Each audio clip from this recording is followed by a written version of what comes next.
जी बिल्कुल, अपोजिशन की जानिब से जो एक पीडीएम की तहरीक शुरू की गई है उस मामले पर, और गिलगित बल्तिस्तान में जो इंतखाबात का मामला है उस तमाम सूरत हाल पर हम बात करेंगे। Chairman people's party Bilawal Bhutto Zardari साहब हमारे साथ मौजूद हैं। चेयरमैन साहब, थैंक यू, आपने टाइम दिया।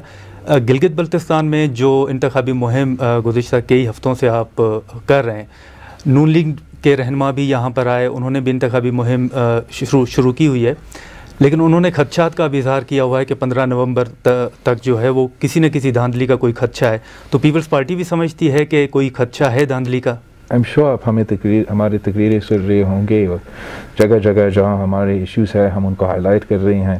जैसे आज हम नगर में हैं, जहाँ मैंने अपना तकरीर में भी कहा कि मेरे 2 कैंडिडेट्स को अनफेयरली डिस्क्वालीफाई किया गया है, अख्तर साहब और जावेद साहब को, और बहुत मुख्तलिफ सब देख सकते हैं कि किस तरीके से कानून के बावजूद हुकूमत के वज़रा भी फिर रहे हैं, या तो खदशात तो है, मगर साथ साथ हम उम्मीद रखते हैं कि यहाँ के अवाम जिस तादाद में और जिस तरीके से पाकिस्तान पीपल्स पार्टी के साथ दे रही है, हम इंशाअल्लाह ताला जो भी उनके हथकंडे होंगे उनको ओवरकम करके कामयाब हो जाएंगे।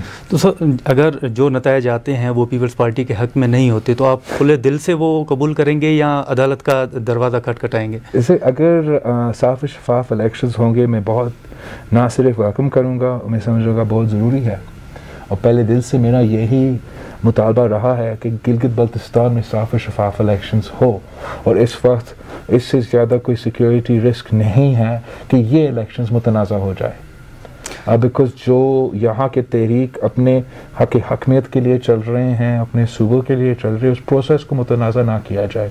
अफसोस के साथ इमरान खान साहब जो सिर्फ इसको एक इलेक्शन टूल की तरह, इलेक्शन स्लोगन की तरह इस्तेमाल कर रहा है, उसको ये समझ में नहीं आ रहा है कि उसके एक्शन से, उसके वज़ीरों के एक्शन से जो ये इलेक्शंस मुतनाज़ा हो रहे हैं, वो इस जेन्युइन ऑर्गेनिक तहरीक को खुदा न खास्ता अगर मुतनाज़ा करते हैं तो उसका कॉनोटेशंस है, वो हुकूमत को ज़्यादा केयरफुल होना चाहिए था।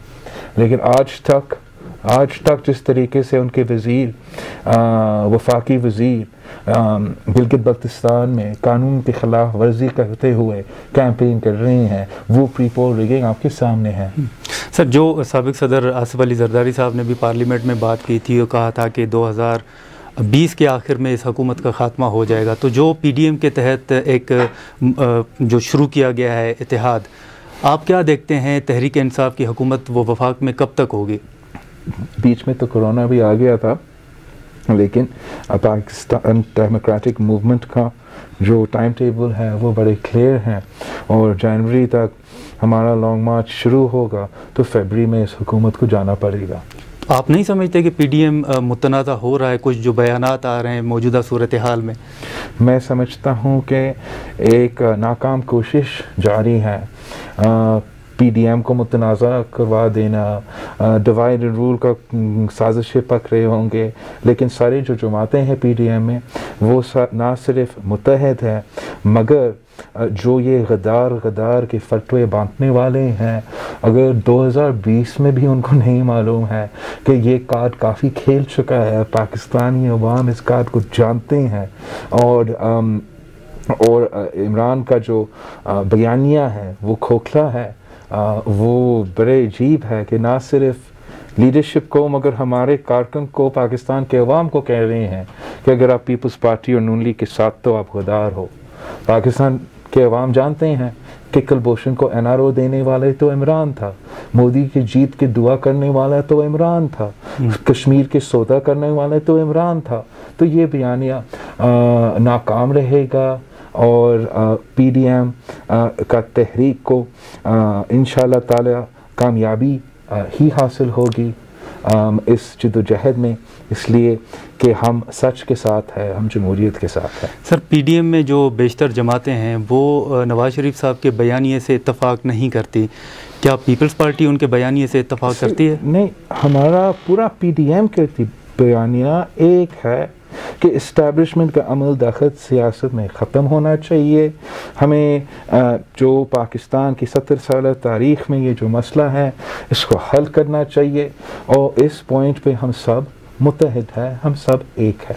सर 2 रोज़ कबल जो इस्लामाबाद में एक अहम बैठक हुई थी पीडीएम की, उसमें एएनपी और पीपल्स पार्टी ने किसी हद तक अपने तहफ़्फ़ुज़ात का इज़हार किया है नून लीग के बयानिए से मुतल्लिक, तो आपको उस पर जवाब मिला? जहाँ तक मेरा इंफॉर्मेशन है, हमने पाकिस्तान पीपल्स पार्टी ने एम्फसाइज़ किया कि नहीं, हमें जो हमारा इस्टेब्लिशमेंट के ख़िलाफ़ बयानिया है वो हमारा पॉइंट्स का भी हिस्सा है, हम उस पर खड़े हैं। तो ज़रूर शायद किसी ने ये तजवीज़ दी होगी कि हमें नया फ्रंट्स नहीं खोलने चाहिए, लेकिन जो भी पीडीएम का यूनाइटेड जॉइंट कंसेंसस का फैसला होगा, हम सब एक होकर इसके साथ खड़े होंगे। सर जब मौलाना फजल रहमान साहब ने आज़ादी मार्च शुरू किया था तो उन्होंने कहा कि मुझे यकीन दहानी करवाई गई थी कि आने वाले दिनों में क्या होगा। फिर एपीसी में तय हुआ कि किसी शख्सियत का नाम नहीं लिया जाएगा और नवाज शरीफ साहब ने नाम लिया। तो आप समझते हैं कि इख्तिलाफ राय या मौलाना साहब आपको जहाँ एपीसी में हमारा पॉइंट्स सबके सामने है, सब पढ़ सकते हैं, और एपीसी में ना किसी का नाम लेना तय हुआ, लेकिन साथ साथ किसी का नाम लेना मना भी नहीं किया गया था। हम अपने जो जॉइंट पोजीशन है, जो सारे पार्टीज का इज्तिमाई पोजीशन है, वो अपना जॉइंट रेजोल्यूशन की शक्ल में सामने है।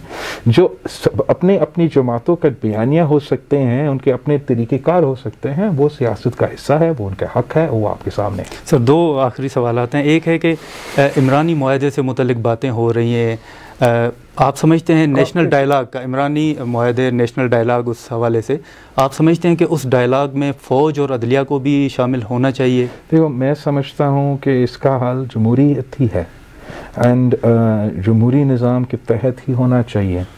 हमें अल्टीमेटली ट्रूथ एंड रिकन्सिलिएशन की तरफ जाना पड़ेगा, और एक ट्रूथ एंड रिकन्सिलिएशन कमीशन को बनाना पड़ेगा जो इस इशू को एड्रेस करे। और ये चार्टर डेमोक्रेसी का भी हिस्सा है, ये हमारा मंशूर का भी हिस्सा है। जहाँ तक डायलॉग की बात है, वो तो लेजिटिमेट स्टेक होल्डर्स के साथ किया जाता है।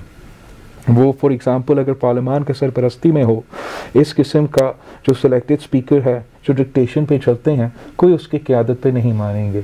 तो वरना पार्लियामान वो फोरम है जहाँ एक किस्म का नेशनल डायलॉग किया जा सकता है। चेयरमैन साहब, आर्टिकल 6 के तहत तो कार्रवाई गद्दारी के केसेस, ये सारा आपके सामने है कि आर्टिकल में मौजूद, आर्टिकल जो है वो मौजूद है आइन में। एक अदालतों से जो नज़र ज़रूरत के तहत फ़ैसले आ रहे हैं, आप समझते हैं कि उनकी रोकथाम के लिए भी कोई कानून साजी होनी चाहिए? आई थिंक कि कॉन्स्टिट्यूशनल अमेंडमेंट होना चाहिए कि ये डॉक्ट्रिन ऑफ नेसेसिटी के ऊपर, बस डॉक्ट्रिन ऑफ नेसेसिटी का हम ख़िलाफ़ है और हमेशा ख़िलाफ़ होंगे। ये लीगल जूरिस्प्रूडेंस में जो एक लफ्ज़ आया है, प्रेसिडेंट सेट हुआ है, एक अदालत को अपने तरफ से इसको एड्रेस करना चाहिए, लेकिन अगर अदालत की तरफ से ना हुआ तो हमें कॉन्स्टिट्यूशनल अमेंडमेंट के तहत इसको एड्रेस करना चाहिए। चेयरमैन साहब, कराची जो लेकिन शायद आपने भी आर्टिकल 6 का जिक्र किया, वो जो आर्टिकल 6 में लिखा किया है, वो तो कोई गैर जमहूरी कदम और कोई जो साथ देते हैं गैर आइनी कदम के साथ, तो it's very clear over there also. Sir, Karachi वाक़े की जो एक इंक्वायरी थी, उस पर आपने एक बड़ा स्टांस लिया, उसकी जो एक रिज़ल्ट जो सामने आया आपके, उस पर क्या मौक़िफ़ है आपका? मैं समझता हूँ कि हमने इस इंसिडेंट के बाद मुतालबा किया था चीफ ऑफ आर्मी स्टाफ से कि इन्वेस्टिगेशन किया जाए। चीफ ऑफ आर्मी स्टाफ ने नोटिस भी लिया, हमसे बात भी किया और कहा था कि ना सिर्फ इन्वेस्टिगेशन किया जाएगा, लेकिन जो भी हम whoever they will find to be involved, उनके ख़िलाफ़ एक्शन लिया जाएगा। और जहाँ तक और अब आज अगर वो हो चुका है, they have not only held their inquiry but the relevant people, the action has been taken against। तो मैंने पब्लिकली भी इसको अपना जलसा में भी इसको वेलकम किया। एक पॉजिटिव स्टेप है, इंस्टीट्यूशनल इंटेग्रिटी में इस किस्म के कदम से इजाफा होता है, और जमहूरी क़ुव्वतों को जब अच्छा कदम लिया जाता है तो उनको अप्रिशिएट करना चाहिए, इनकरेज करना चाहिए। सर, एक लास्ट सवाल के जो इस वक्त सूरत हाल हो रही है, जो नून लीग और पीपल्स पार्टी के दरमियान इख्तिलाफात की बात की जा रही है, आप समझते हैं कि नून लीग और पीपल्स पार्टी में इख्तिलाफात हैं? आई थिंक कि नून लीग हो, पीपल्स पार्टी हो, जो JUIF हो, सारे इस जमात में जो सियासी जमातें हैं, हमारा अपनी अपनी सियासत है। लेकिन जहाँ तक जमहूरियत का बहाली है, जहाँ तक हर इदारा का अपना अपना आइनी कानूनी रोल अपनाने की बात है, तो सारे जमातें एक पेज पे हैं और पाकिस्तान पीपल्स पार्टी और नून लीग के दरमियान हम इत्तेफाक है इस बात पे। Thank you chairman sahab. जी chairman people's party Bilawal Bhutto Zardari sahab की गुफ्तगू आपने सुनी। उनका कहना है कि पीडीएम के तहत जो एक तहरीक शुरू की गई है उसमें तमाम जो फैसले होंगे वो इत्तफाक़ राय से किए जाएंगे।